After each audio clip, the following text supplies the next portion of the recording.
Muy buenas, bienvenidos al informativo de la Asociación de Gestores Administrativos. El Tribunal Supremo ha dictado sentencia en el recurso interpuesto por la Asociación Española de Juego Digital contra el Real Decreto 958/2020 de 3 de noviembre de comunicaciones comerciales en las actividades de juego. En la resolución, la Sala de lo Contencioso Administrativo del Alto Tribunal descarta aquellos motivos que pretendían la nulidad de dicha norma reglamentaria por defectos en su tramitación, para después entrar a analizar los diferentes preceptos del Real Decreto en los que se establecen límites y prohibiciones relacionados con la publicidad del juego digital en los diferentes medios, tanto en televisión, en radio como en Internet. La sentencia considera que la publicidad forma parte de la libertad de empresa y está sujeta a límites al tratarse de una actividad regulada en la que la intervención del Estado viene exigida por la protección a intereses superiores de carácter general, como los relativos a la protección de los menores y a los derechos de consumidores y usuarios. Ahora bien, tales límites y prohibiciones, en cuanto inciden también en el ejercicio de una actividad empresarial lícita, deben tener cobertura legal suficiente sin que puedan regularse por normas reglamentarias independientes y desvinculadas de los criterios y límites fijados por el legislador. La reserva de ley, añade la Sala, no excluye la posible colaboración normativa del reglamento, aunque no puede considerarse suficiente una mera remisión en blanco, sino que debe contener los criterios generales o directrices sobre los que fundar las limitaciones que pueden establecerse, y las limitaciones han de ser proporcionales al fin que se persigue. Por otra parte, el Tribunal Superior de Justicia de Asturias ha confirmado la situación de incapacidad permanente absoluta reconocida a un soldador con un cuadro de afecciones psíquicas, lesiones osteoarticulares en un hombro y dependencia al alcohol, y desestima la pretensión de la entidad gestora, que pedía revisar por mejoría el grado de incapacidad que tiene reconocido por un juzgado social de Oviedo y declararle afectado de una incapacidad total para su profesión derivada de enfermedad común. La Dirección Provincial del Instituto Nacional de la Seguridad Social dictó una resolución solicitando la revisión por constatar una mejoría en el paciente, mostrándose abordable y colaborador. Además, expresa deseos de mantener abstinencia, ya que ingresó voluntariamente en un centro de tratamiento de adicciones. Por ello, considera que cumple los requisitos para efectuar el grado de incapacidad, pues el trabajador tiene capacidad residual suficiente para ejercer actividades livianas y de mínima exigencia psíquica.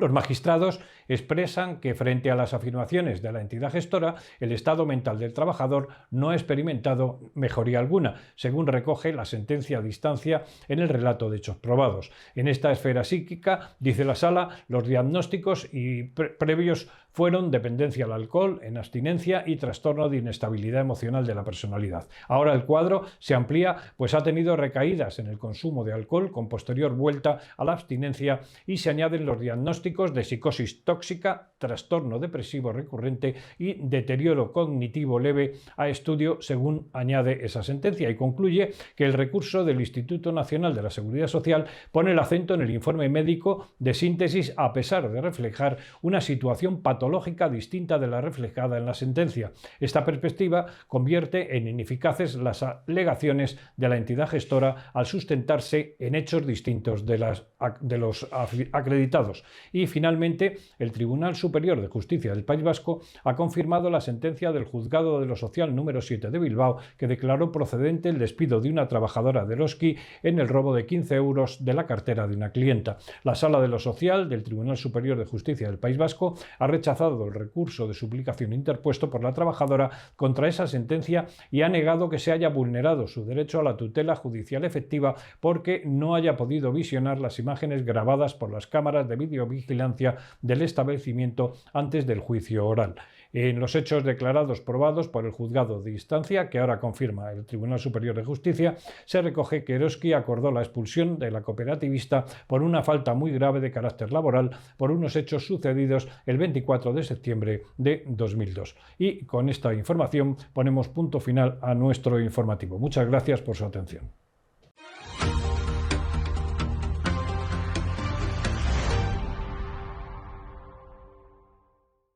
Muy buenas. En la televisión de la Asociación de Gestores Administrativos vamos a hacer una entrevista sobre un tema que está muy de actualidad, como es el postureo medioambiental.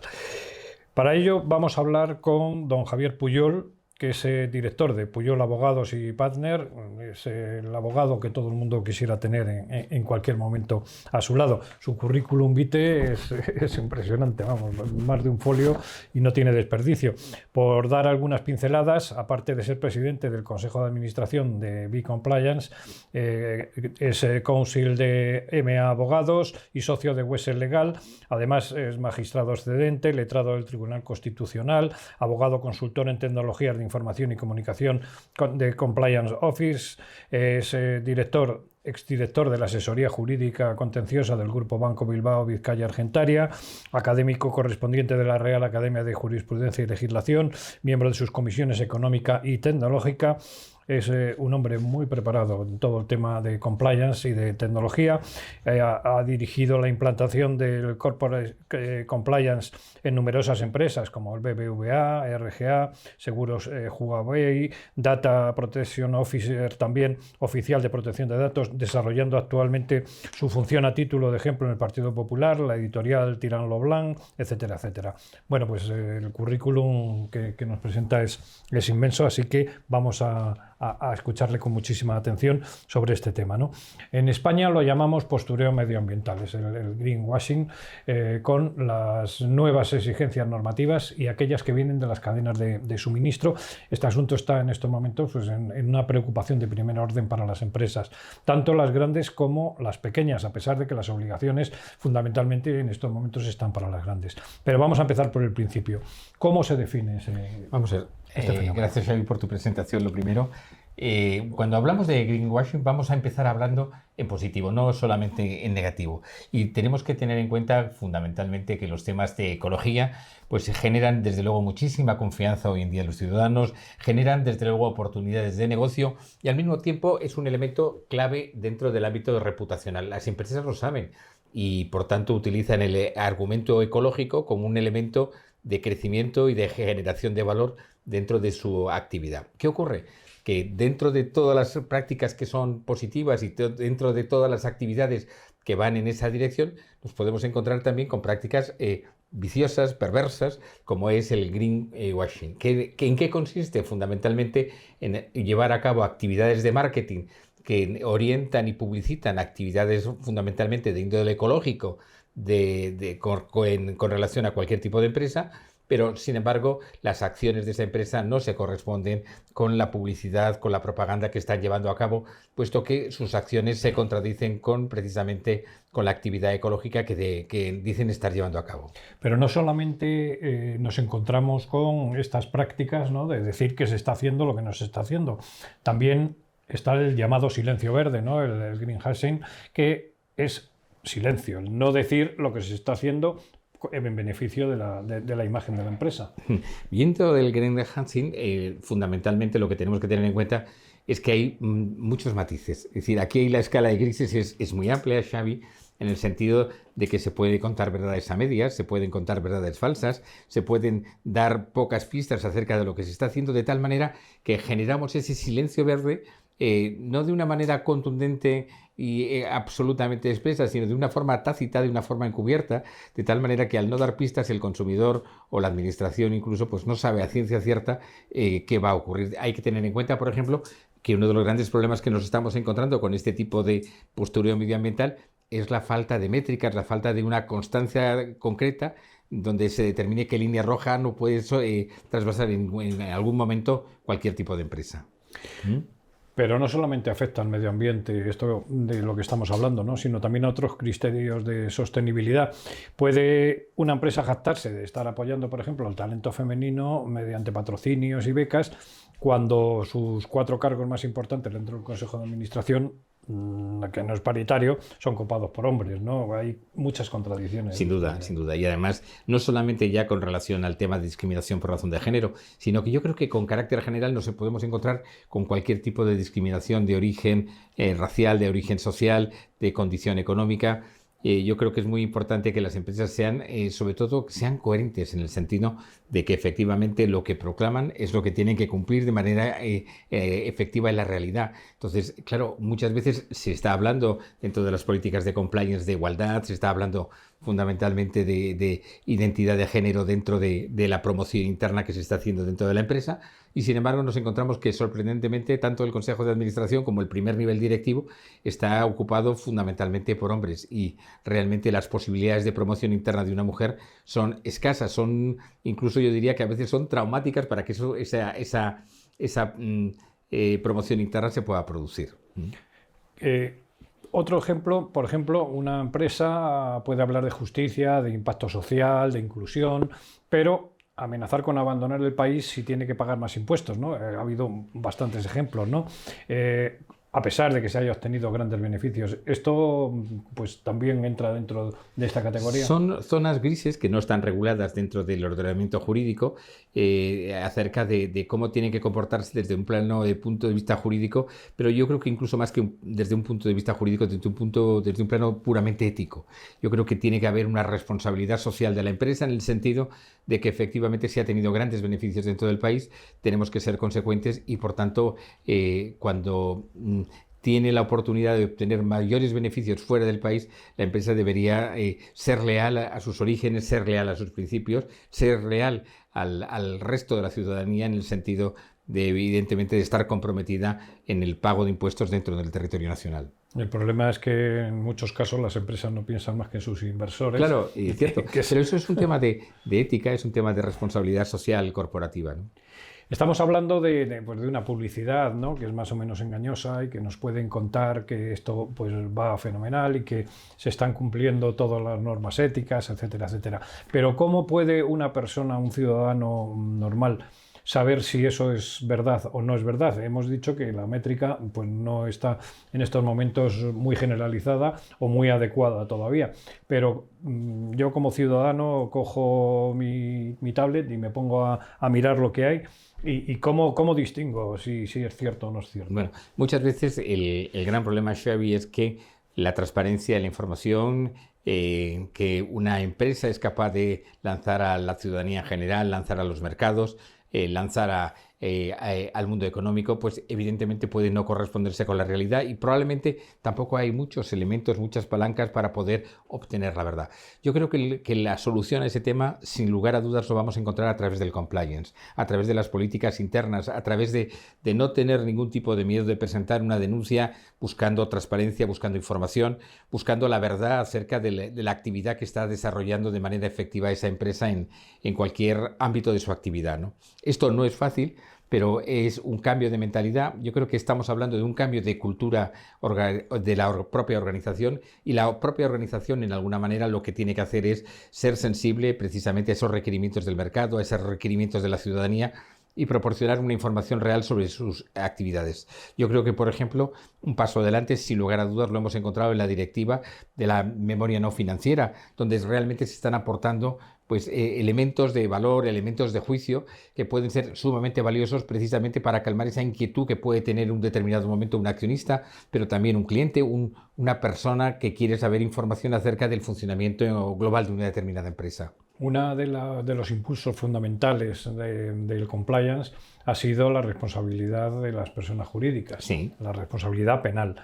¿Realmente las empresas cumplen por miedo a esa responsabilidad penal, cumplen por cumplir, y valga la redundancia, las normativas, o estamos en el terreno del marketing y de la buena imagen? Vamos a ver, desde 2010 que se llevó a cabo la primera reforma del Código Penal, donde se introdujo el principio de responsabilidad penal de las personas jurídicas, de lo que popularmente se conoce por compliance, hemos creado una nueva estructura dentro de las empresas, una especie de obligación de carácter social en la cual la empresa tiene una responsabilidad que trasciende al mero cumplimiento normativo, que trasciende precisamente al ámbito penal, y las empresas tienen que tener un comportamiento exquisito porque tienen la advertencia de que pueden llevar a cabo, pues en determinados casos, en determinados tipos del Código Penal, comportamientos que pueden ser delictivos. Esto realmente yo creo que en alguna manera fue el primer cambio que se ha motivado en 2010 con la reforma de 2015, pero desde prácticamente 2018-2019 se ha iniciado una lenta evolución en el sentido de que el compliance está dejando de estar obsesionado por el ámbito penal para convertirse más en un cumplimiento normativo general más que por un cumplimiento estrictamente penal. Yo creo que esto es importante porque es una deformación del modelo de cumplimiento que se instauró en 2010, que ha sido tradicional en el ámbito comunitario, en el ámbito norteamericano, ¿no? En el ámbito anglosajón, en definitiva. Y en este momento estamos en una línea donde se trata más de llevar a cabo un cumplimiento normativo del conjunto de normativas. No hay que olvidar, por ejemplo, que en España hay aproximadamente unas 115.000 normas en vigor, con lo cual, claro, los problemas regulatorios, los problemas de cumplimiento legal de las empresas son importantes.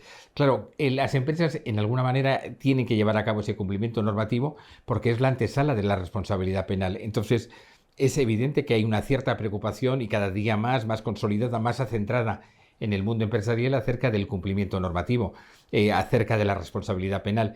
Yo creo que en este momento en el conjunto del colectivo empresarial no se quiere dar la sensación de que efectivamente hay supuestos delictivos que se están llevando a cabo con normalidad y por tanto las empresas, por lo menos desde el punto de vista estético, están tratando de dar cumplimiento a ese cumplimiento normativo, de no incurrir groseramente en temas que puedan ser de responsabilidad penal. Ahora, una cosa es que pueda haber ese elemento estético y otra cosa es que ese movimiento estético responda a una realidad efectivamente funcional dentro de las empresas. Yo creo que aquí siempre hay un cierto decalaje donde las empresas tratan de disimular, tratan de establecer pues un cumplimiento superior a lo verdaderamente ocurrido. Es decir, yo creo que un ejemplo muy claro lo tenemos precisamente en esta memoria de responsabilidad o de información no financiera, donde se trata pues, de minimizar los impactos de reclamaciones, por ejemplo, en el ámbito bancario ante el Banco de España, ante la CNMV, ante la Agencia Española de Protección de Datos, ante la Comisión Nacional de Mercados y Competencia. De lo que se trata, en definitiva, es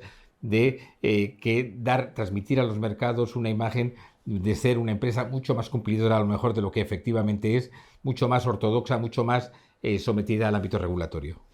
Y las administraciones, que son el gendarme que tiene que vigilar el que se esté realizando ese cumplimiento, ¿cumplen? Yo creo que no cumplen, pero con causa justificada. Sí. Vamos a ver. Bueno. Yo creo que hemos perdido oportunidades importantes desde el punto de vista legislativo para introducir el modelo de compliance directamente en las personas jurídico-públicas. Eso es yo creo que es un lastre que en alguna manera lo que está provocando en la actualidad es un movimiento de contagio por simpatía de las administraciones públicas a los roles que están asumiendo las empresas privadas. Entonces, vemos que en cualquier licitación pública, además de los planteamientos generales de ortodoxos desde el punto de vista económico, bueno, pues se van introduciendo paulatinamente cada vez más criterios desde el punto de vista de compliance, cada vez más planteamientos desde el punto de vista de protección de datos, que evidentemente en alguna forma lo que tratan es de asemejar las garantías que tiene la empresa privada, bueno, dentro del ámbito de la esfera jurídico-pública. Yo creo que esto es bueno porque es un movimiento que habla de transparencia, que habla de garantías, que habla de responsabilidad social, pero fundamentalmente creo que ahí haría falta dar un paso adelante desde el punto de vista regulatorio con relación a la administración general. No se trata de condenar penalmente a la administración, pero algo parecido a lo que ocurre en el ámbito de la Ley Orgánica de Protección de Datos y Garantía de los Derechos Digitales. Es decir, no puede haber sanciones económicas, pero sí puede haber reproches morales como consecuencia de la actuación de cualquier administración que no sea suficientemente cumplidora desde el punto de vista normativo, que no sea suficientemente ortodoxa desde el punto de vista ético. Bueno, el problema es que esto puede conllevar una llamada pena del banquillo, ¿no? El que una denuncia le pueda costar a una empresa que más o menos está cumpliendo y que obviamente puede estar en un sector con muchas dificultades, algún caso hemos encontrado últimamente, y bueno, pues esa pena de banquillo, de titulares, de tal,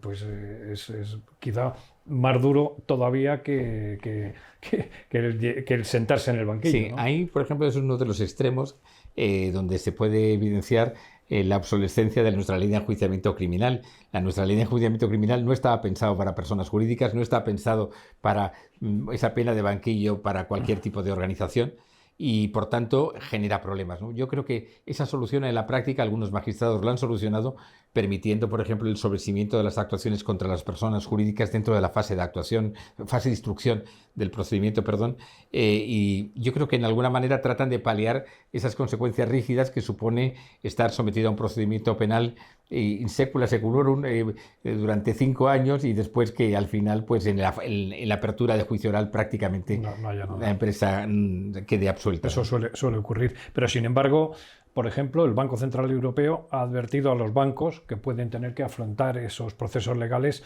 en caso de que se dediquen al lavado verde, ¿no?, de imagen.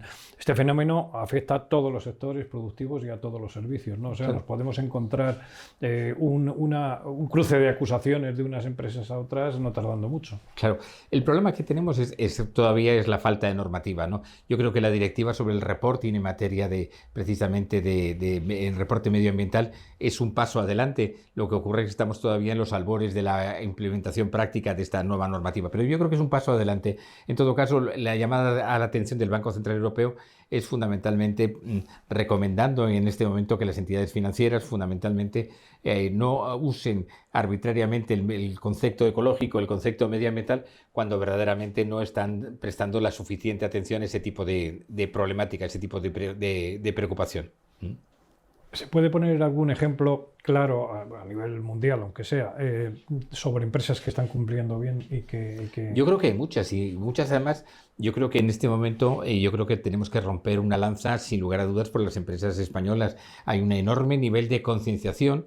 Lo que ocurre es que es una lucha en el desierto, porque evidentemente ante la falta de regulación, ante la falta de unos criterios objetivos que determinen cuál es el comportamiento idóneo o ético o moral que en este ámbito tiene que tener las empresas, claro, cada uno hace la guerra por su cuenta, y hacer la guerra por su cuenta aquí implica que puede haber unas desigualdades más que evidentes en el ámbito de cumplimiento, porque es un elemento que es evaluativo, que es dispositivo por parte de cada una de las organizaciones. Lo que está claro es que, por ejemplo, las pymes y las micropymes no están obligadas a dar esa información, pero, sin embargo, las grandes empresas sí están obligadas a darla, y en muchas ocasiones imponen el que se dé una imagen de cumplimiento de todas estas normativas o de toda esta ética a nivel de información para estas pequeñas y medianas empresas, porque quieren que toda su cadena de suministro esté limpia y clara, ¿no?, y haya transparencia. Y realmente para las pymes y las micropymes esto tiene que ser un servicio enorme. Xavi, pero es un problema común para pymes y micropymes. Yo, por ejemplo, lo veo en compliance, es decir, cuando queremos aplicar los modelos de compliance a pymes y micropymes, nos damos cuenta de que hay un enorme desfase entre la regulación y realmente las posibilidades efectivas que pueden llevar a cabo estas pymes y micropymes. Lo hemos visto, por ejemplo, en protección de datos, y lo vemos recientemente, por ejemplo, aplicando modelos en el derecho comparado europeo, donde evidentemente la transposición de la normativa de protección de datos al ámbito de las pymes y micropymes genera también muchos problemas. En el ámbito precisamente de las medidas de índole ecológico, de índole medioambiental, en definitiva la sostenibilidad, también es evidente que las dimensiones de la empresa, la falta de recursos, la falta de operatividad, sin lugar a dudas que está siendo un lastre muy, muy importante, muy determinante de cara a que las empresas puedan asumir los mismos planteamientos que una empresa mediana de tamaño grande, que una empresa grande o que una multinacional, con lo cual nos encontramos con este problema con carácter recurrente, con carácter habitual, ¿no? Y un 55% de los empresarios en algunas de las encuestas sectoriales han reconocido que han inflado sus datos porque no hay medición. ¿A qué estamos esperando para que haya una medición? Si hay un montón de entidades dedicadas a hacer esquemas y a meter reglas nuevas, ¿no? Claro. Yo iniciaba esta intervención hablando de confianza, hablando de oportunidades de negocio, hablando de reputación.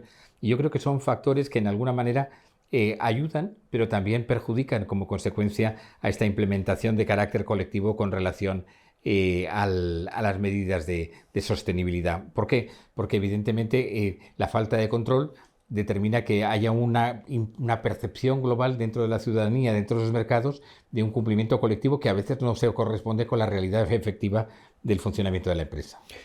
¿Qué nivel tenemos aquí en España con respecto a otros países de la Unión Europea? No voy a decir de Estados Unidos y de otros países que tienen unas reglas diferentes a las nuestras. Yo creo que en España existe una enorme concienciación medioambiental, una enorme concienciación acerca de la sostenibilidad. Otra cosa es que las posibilidades económicas, que las posibilidades de la actividad, evidentemente vayan encaminadas en esa dirección. Pero yo la sensación que tengo con la implantación en empresas de modelos de cumplimiento es que estoy notando una enorme sensibilidad a tanto directivos como trabajadores acerca de la necesidad de adoptar medidas precautorias de sostenibilidad, digamos, de conservación del medio ambiente. Con carácter general, yo entiendo que sí. ¿Y se ha perdido esa noción o esa idea que existía de que el compliance officer es odiado por algunos de los directivos y perseguido por hablar y por decir dónde están los efectos de la empresa? Es verdad, es decir, y eso es una experiencia que he tenido que convivir durante estos años con ella. Es decir, al principio yo me he encontrado con empresarios que me decían, yo no quiero un modelo de compliance porque es como ponerme una jaula a mis posiciones directivas. Y eso era un mensaje que era bastante recurrente dentro de algunos empresarios, ¿no? Yo creo que afortunadamente en este tema pues estamos hablando de un tema de cultura corporativa, y la cultura corporativa en este momento está absorbiendo que los valores propios del compliance son valores que afectan a la empresa, pero afectan fundamentalmente a los trabajadores dentro de la empresa. Están cambiando son valores que se interiorizan en el ADN del trabajador, y el trabajador los hace suyos, de tal manera que el trabajador los exige. Y yo creo que evidentemente la generación de esa cultura corporativa en compliance dentro de la organización está determinando que se asuman con naturalidad, con normalidad, los valores del cumplimiento normativo, del compliance, y que por tanto no exista ese rechazo que existía hace un cierto tiempo por parte del empresario a aplicar estas normas. Una de las grandes peleas era si el canal de denuncias tenía que ser anónimo o no tenía que ser anónimo, lo que demuestra que las empresas o muchos directivos de las empresas no querían perder comba de quién denunciaba o cómo se denunciaba. ¿Cómo está esa situación? Pues bueno, nos tenemos que remontar al año 2006 con un primer informe del grupo de trabajo del artículo 29 de la Directiva 9546. Ese primer dictamen de este grupo en materia de protección de datos se tradujo en un informe de 2007 por parte de la Agencia Española de Protección de Datos, pero hoy en día, tras la entrada en vigor de la Ley Orgánica 3/2018, el artículo 24 ya no deja lugar a dudas de que vale tanto la posibilidad de denunciar anónimamente como confidencialmente. En todo caso, la denuncia sea anónima o sea confidencial, lo que no es renunciable es que en cualquier caso toda la información tiene que ser confidencial y hay que mantenerla hasta las últimas consecuencias de la misma. Una pregunta que me preocupa bastante sobre este asunto. ¿Los juzgados, como en otras áreas, se van a convertir en el último suspiro de todo este asunto? Bueno, yo creo que el mundo compliance no ha aterrizado todavía en el juzgado, ni por derecho propio, ni regulando, ni verificando la aplicación de los mismos. Es evidente que tiene que haber una proliferación mucho mayor de asuntos de compliance, donde las empresas sean denunciadas y donde se trate de verificar los niveles de cumplimiento de las mismas, ¿no? Sin perjuicio de que efectivamente dentro de la regulación interna de los juzgados, pues por ejemplo elementos como el compliance o elementos como la protección de datos todavía verían por su ausencia. Parece que es algo que no va con ellos, ¿no? Eso que está calando en el resto de la administración, yo creo que la administración de justicia debería también ser suficientemente sensible y receptiva a aumentar los índices de compliance y de regulación en materia de protección de datos. Y otra pregunta sobre regulación.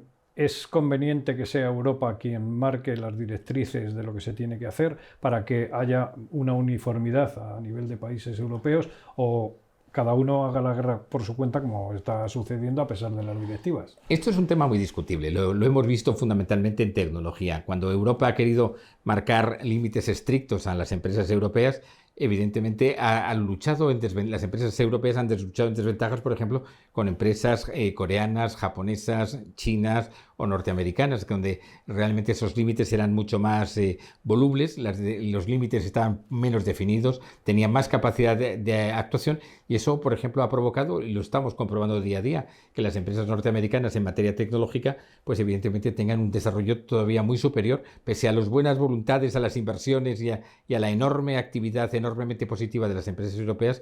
Se nota que hay un cierto desfase todavía, por lo menos a nivel colectivo. ¿Y qué papel pueden o deben jugar las gestorías administrativas que tienen tanta relación con sus clientes? Primero, como empresas, y segundo, como asesores en el tema del compliance. Yo creo que y en el tema del postureo verde, ¿no? Sí, bueno, yo creo que tienen un papel determinante, un papel fundamental. Hay que tener en cuenta que el asesoramiento que presta una gestoría al ámbito empresarial es un asesoramiento prácticamente global. Entonces, hoy en día no nos sorprende, por ejemplo, que la gestoría sea quien verifique el cumplimiento en materia de protección de datos. Yo creo que tampoco nos debería sorprender que en materia de compliance o en materia de postureo verde, las gestorías tuvieran suficientemente criterios, suficientemente actividad, precisamente pues para verificar si los niveles de cumplimiento que se están llevando a cabo por parte de las empresas, por parte de sus clientes, es adecuado o por el contrario es vulnerador de la normativa vigente. Yo creo que es una oportunidad también de incrementar el ámbito de negocios de las propias gestorías en algo que les tiene que ser tremendamente cercano, tremendamente familiar. No hay que olvidar que las gestorías tienen una enorme confianza, gozan de una enorme confianza de sus clientes y por tanto son unas organizaciones especialmente adecuadas precisamente para desempeñar nuevas tareas en el ámbito del cumplimiento normativo que probablemente hasta ahora no se han llevado a cabo más por razones costumbristas, más por razones históricas que por razones en este momento prácticas ajustadas a la realidad. Seguiríamos hablando largo y tendido sobre este asunto con don Javier Puyol, pero vamos a poner el punto final, no podemos alargarnos más. Así que agradecerle pues, todos los datos que nos ha ido facilitando, estas opiniones tan doctas y que nuestros oyentes, nuestros televidentes hayan aprendido y les haya servido esto para seguir adelante en un asunto tan sumamente espinoso. Ya. Muchas gracias, Xavi. Y aprovecho la ocasión precisamente para trasladar a esos ánimos en el ámbito de competencias de las propias gestorías, precisamente para que sean capaces de abarcar estos nuevos asesoramientos en estas nuevas materias que nos están cada día preocupando, sin lugar a dudas, mucho en nuestra actividad económica habitual. Muy bien, pues muchas gracias a todos ustedes por su atención.